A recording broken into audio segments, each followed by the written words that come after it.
الهدى وهوى وما تكلمت ذنب. عزیز ساتھیوں، جیسا کہ آپ سب جانتے ہیں، سچائی ایسی صفت ہے جس کی اہمیت ہر مذہب اور ہر دور میں یکساں طور پر تسلیم کی گئی ہے. اس کے بغیر انسانیت مکمل نہیں ہوتی. اسی لیے شریعت اسلامیہ میں اس کی طرف خاص توجہ دلائی گئی ہے اور بار بار سچ بولنے کی تاکید کی گئی ہے. چنانچہ محسن انسانیت نبی اکرم صلی اللہ علیہ وسلم نے ہمیشہ سچ بولنے کی تعلیم دی اور جھوٹ بولنے سے منع فرمایا. آپ صلی اللہ علیہ وسلم ہمیشہ سچ بولتے تھے، حتیٰ کہ آپ صلی اللہ علیہ وسلم کو نبی و رسول نہ ماننے والوں نے بھی آپ صلی اللہ علیہ وسلم کی سچائی اور امانت داری سے متاثر ہو کر آپ کو صادق اور امین جیسے القاب سے نوازا تھا. اب ہم بات کرتے ہیں ایک عظیم الشان صحابی کی سچائی کے بارے میں. یہ صحابی غزوہ تبوک میں جہاد کی شرکت سے رہ گئے تھے.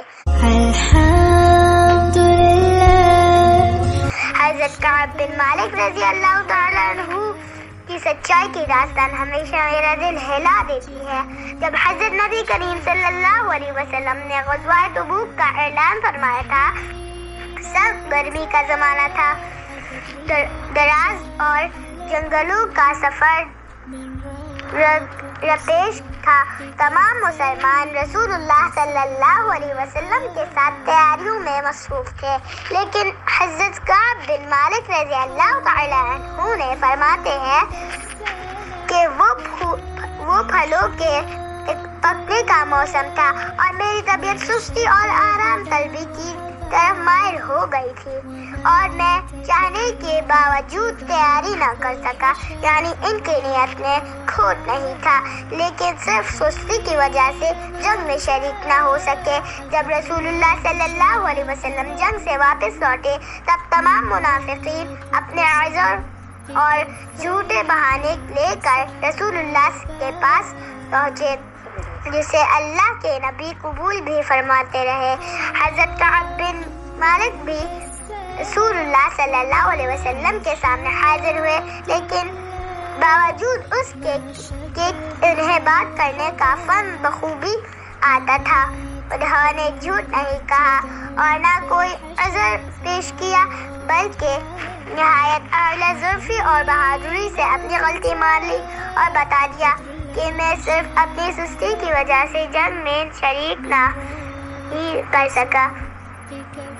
رسول اللہ صلی اللہ علیہ وسلم نے فرمایا کہ اب تم چلے جاؤ اور انتظار کرو کہ اللہ تعالیٰ نے تمہارے بارے میں کیا حکم نازل فرماتے ہیں. بسم اللہ الرحمن الرحیم. وعلى الثلاثة الذين خلفوا حتى إذا ضاقت عليهم الأرض بما رحبت وضاقت عليهم أنفسهم وظنوا أن لا ملجأ من الله. اس مرد شجاع نے اللہ کے حکم کا انتظار کرنا شروع کیا. 10 دن 20 دن 30 دن پھر 40 دن گزر گئے. ان کا مکمل سوشل بائیکاٹ کر دیا گیا. اس دوران دشمنوں نے بھی بھرپور فائدہ اٹھانے کی کوشش کی، مگر حضرت کعب بن مالک ڈٹے رہے. وہ بازاروں میں بھی آتے جاتے، مسجد میں بھی نبی کریم صلی اللہ علیہ وسلم کے ساتھ نماز بھی ادا کرتے. انہوں نے انتہائی صبر سے کام لیا، سب کی باتوں اور طعنوں کو برداشت کیا، اللہ کے حضور درخواست پیش کرتے رہے، نبی کریم کے پاس حاضر ہوتے رہے، انہیں منانے کی کوشش کرتے رہے اور بالآخر 50 دن کے بعد انہیں مضرہ سنا دیا. اس کی طرف سے برات کا اعلان فرمایا گیا. حضرت کعب بن مالک فرماتے ہیں کہ جب سرا پہاڑی پر ایک پکارنے والے کی آواز میرے کان میں پڑی، وہ بلند آواز میں کہہ رہا تھا، اے کعب بن مالک خوش ہو جاؤ. یہ سنتے ہی میں سجدے میں گر گیا اور سمجھ گیا کہ اللہ تعالیٰ نے میری توبہ قبول کر لی ہے، اب مصیبت کا زمانہ گزر گیا ہے.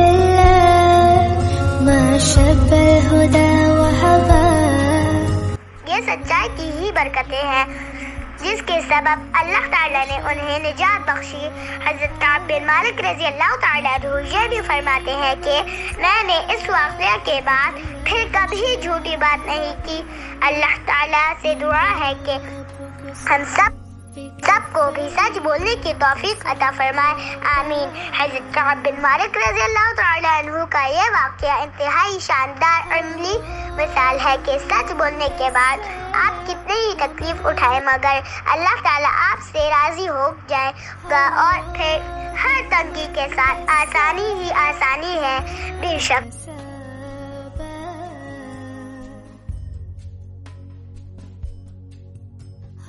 جلیل القدر صحابی رسول اللہ صلی اللہ علیہ وسلم کی یہ داستان سن کر آپ کیسا محسوس کر رہے ہیں؟ اپنی رائے کا اظہار ضرور کیجیے گا۔ اور ہاں، کیا آپ جانتے ہیں کہ سچ کہنے والوں کی اس ساری زندگی کا ڈراپ سین اور آخری نقشہ کیا ہوگا؟ قول اللہ ھذا یوم ینفع صادقین صدقہم، اللہ فرمائے گا بروز قیامت یہ آج کا دن وہ ہے جس دن سچوں کو ان کی سچائی فائدہ پہنچائے گی۔